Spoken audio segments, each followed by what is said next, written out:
کۆلیژی تەکنیکی کەرجێڕی. کۆلیژی تەکنیکی کەرجێڕی یەکێکە لە کۆلیژەکانی سربەزانکۆی پۆلیتەکنیکی سلێمانی کە لە ساڵی 2003 دامەزراوە. لە ئێستادا خۆی لەم بەشانەدا دەبینێتەوە: 1. تەکنیکی کەرجێڕی، 2. تەکنیکی ژمێریاری، 3. تەکنیکی میدیا، 4. تەکنیکی بازاڕگەری. ئامانج لە کردنەوەی ئەم کۆلیژە. دەرچووی ئەم بەشە پاش 4 ساڵ خوێندن کارا دەبن بۆ ئیشکردن لەم بوارانەدا. جێبەجێکردنی هەموو کاروبارێکی کارگێڕی بۆ گشت دامەزراوەیەک، ڕێخستنی کارگێڕیەکان و ئامادەکردنی لیستە کارگێڕیەکان بۆ هەموو کەرتە جیاوازەکانی دەوڵەت و تایبەت، هەستان بە چاودێریکردنی کارە کارگێڕیەکان و زووتر ڕاپەڕاندنی ئەرکەکان بە کەمکردنەوەی ڕۆتین، پشکنین، پێداچوونەوە کارگێڕیەکان. توانای بەکارکردن بە پراکتیکیکردنی ئامادەکرا و بە حاسوب بۆ گشت بوارە کارگێڕیەکان، هەستان بە شیکاریکردنی ئەرکە کارگێڕیەکان لە کاروباری ئابووری لە ڕێگەی بریکارەکانەوە، توانای بە پلانکردن بۆ بە بازاڕکردنە کارگێڕیەکان بۆ گشت وزەیەکی کارگێڕی لە هەردوو کەرتی تایبەت و گشتی. کەمپی کۆلیژ تەکنیکیەکان پاش ئەو ناوە نرا کە کۆلیژ تەکنیکی سلێمانی دابەش و بەسەر 4 کۆلێژە کە کۆلیژی تەکنیکی کارچەڕی و کۆلیژ تەکنیکی ئەندازیاری و کۆلیژی تەکنیکی تەندروستی و کۆلیژی ئینفۆرماتیک، کە ئەم 4 کۆلێژە هەرێکە کۆمەڵێ بەشی زانستی لە خۆ دەگرن. بەشی کارجێڕی بریتین لە بەشی ژمێریاری و بەشی کارجێڕی و بەشی میدیا و لە نوێش بەشی پەیوەندیگەشتەکان و بازاڕگەریمان لەو بەشە کردەوە. هەروەها بەشی ئەندازیاری بریتین لە بەشی تەکنیکی ئینتاجی معادن، یان بڵێن بەرهەمهێنان و کانزاکان و پلانسازی شار و بەشی پەیوەندیەکان یان بڵێن ئەندازیاری پەیوەندیکردن و لە نوێیە بەشی نەوت و زەمان کردوتەوە. دیارە بەشی تەندروستیش بەشی شیکاری نەخۆشیەکان و بەشی تەندروستی کۆمەڵ و بەشی تەخدیرش واتە سەرکردن لە نوێ کراوەتەوە و بەشی ئینفۆرماتیکش لە کۆمەڵە بەشی زانستی پێک دێت و ئەمانە هەمویان کەمپی کۆلیژە تەکنیکیەکان پێکەهێنن.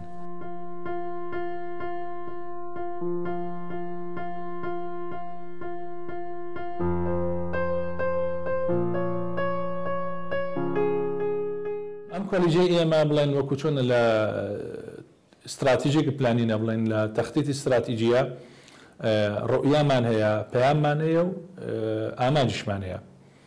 لە ڕویاکەی ئێمە ئەم کۆلیژی ئێمە کۆلیژێکی تەکنیکیە، خۆگونجاندنە لەگەڵ ئەم بارودۆخەی کە تەکنۆلۆژیای بەردەوام لە پێشکەوتنایە. بۆ ئێمە کۆلیژەکەمان کۆلیژێکی تەکنیکیە، پراکتیکیە، ئەتوانم بڵێم تاکو و ساڵ زیاتر ئێمە ئیشی پراکتیکیە. پەیامی ئێمە لە ڕێگەی بەکارهێنانی تەکنۆلۆژیای نوێوە بۆ پرۆسە کارگەڕەکان و دارایی و ژمێریاری کە خوێندکارەکانی ئێمە سبەی تەخەڕوجەکان بە باشترین پرۆسە کە گونجاو بێ لە ڕووی زانستی و پراکتیکیوە لەگەڵ ئەم سەردەمە، ینی گونجاو بێ لەگەڵ سەردەمی تەکنۆلۆژیای پێشکەوتووە.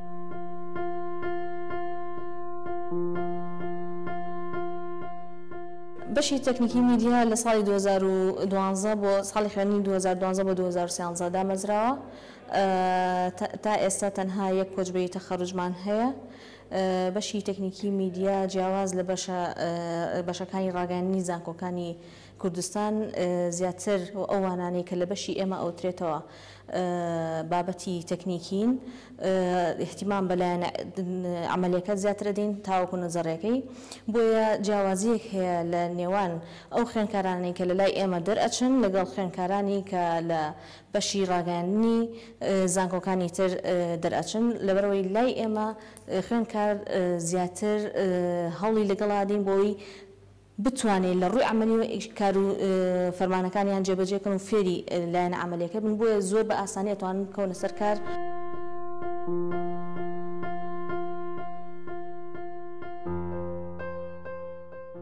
پراکتیکی ئەو وانانەکەی کە بە نەزەری خوێندومانە بێگومان وەکوتم دەوری زۆر ئەساسیە بێت لە پێشخستنی زانیاریەکان و ئەو معلوماتانی لای خوێندکار هەیە لەسەر فۆتۆ پێویستە هەموو وانەکان دەرزی پراکتیکیان هەبێەوە خوێندکار ئەو نەزەریاتی ئەی خوێنە لەسەر وانەکان پراکتیکیان بکات. بەشی تەکنیکی کارگێڕی یەکێکە لەو بەشانەی کە لە سەرەتای دروستبوونی ئەم کۆلێجەوە دەست بەکار بووە. مێژووی دروستبوونی ئەم بەشە دەگەڕێتەوە بۆ ساڵی خوێندنی 2003-2004. لە ئیسادا بەشەکەمان نزیکەی 200 خوێندکار لە خۆ دەگرێت و هەروەها خاوەنی 15 مامۆستای میلاکین کە لە ئیسادا 5 مامۆستامان مۆڵەتی خوێندنیان پێدرا و لە دەرەوەی وڵات خەریکی تاوکردنی خوێندنی باڵا دکتۆران. فێرخوازەکانمان لە ماوەی 4 ساڵی خوێندندا 31 وانەی بنەڕەتی و یاریدەدەریان پێدەوترێت کە کاتژمێرەکانی ئەم وانانە دابەش دەبن بەسەر پراکتیکی و تیۆریدا. سروشتی وانەکانی ئەم بەشە بە شێوەیەکی وایە کە بۆ خوێندنی وانە پراکتیکیەکان پێویستمان بە تاقیگەی تایبەت نییە، بۆیە دەکرێت ئەو وانانە هەر لە هۆڵەکانی خوێندندا بخوێندرێت یا هەندێک جار کە پێویست بکات خوێندکارەکانمان بەرین بۆ کارگەکان یا دام و دەستگا جۆرا و جۆرەکان.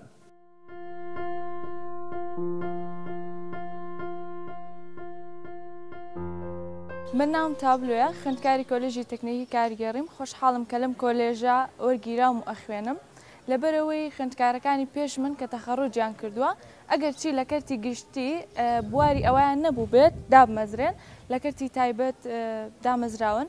لەبەر ئەوەی خوێندن لەم کۆلێژە بە دوو جۆرە، تیۆری و پراکتیکیە و مامۆستاکانیان ئەزمونێکی باشیان هەیە و ئەزمموی وڵاتانی دەرەوەیان هەیە و ئەو زانیاریانەی کە پێیانە ئەتوانن بە شێوەیەکی گونجاو بە خوێندکارەکانی بگەێنن. زۆرێک لە خوێندکارەکانی ئێمە ئەتوانم بە خۆشحاڵیەوە بڵێم پێش ئەوەی تەخەڕوجکە هەر لە کاتی تەطبیقی عملیە کە ئەچن بۆ دام و دەستگاکانی ڕاگەاندن ئەتوانن جێگەی خۆیان بکەنەوە، هەندێکیان بەخۆ بەخش، هەندێکیان ڕاستەخۆ ئەمەزرێن و هەندێکیان لە دوای تەخەڕوجیانەوە ساڵانە بە چەند شێوازێک خوێندکار وەرەگرین. ساڵانی پێشوو وەکو بەشەکانی تر زانکۆلاین بۆ، بەڵام ئەم ساڵ جیاواز لە ساڵەکانی تر بە چەند سیستەمێک ئێمە خوێندکارمان وەرگردووە. سیستەمی پۆلیتەکنیکمان هەیە کە ئەوانەی لە پەیمانگا دەرئەچن بە نمرە منافەسە یەکترەکەن، 16 کەسێک یا 17 کەسێک لە ئەوان وەرەگرین کە دەرچووی پەیمانگان و هەروەها سێیەکەمی ئەو سێ کەسی یەکەمی پەیمانگا کە پەیمانگا تەواوەکەن و سێیەکەمەکان ئەوانیش وەرئەگیرن لای ئێمە ڕاستەوخۆ و جگە لەوان سیستەمی وەرگرتنی ڕاستەخۆ هەبوو ئەم ساڵ کە نزیکەی 20 کەسێکمان لەوانیش وەرگرت و جگە لەوان ئێمە سیستەمی وەرگرتنی ڕۆژنامەنووسانمان هەیە. ساڵانە 6 مەقعدمان تایبەت کردووە بە سندیکای ڕۆژنامەنووسان، ئەو ڕۆژنامەنووسانەی کە خۆیان خاوەن ئەزمون و شارەزان و ئەندام لە سندیکە ئەتوان بێن پێشبڕکێ بکەن بۆ وەرگرتن لەسەر ئەو 6 مەقعدە.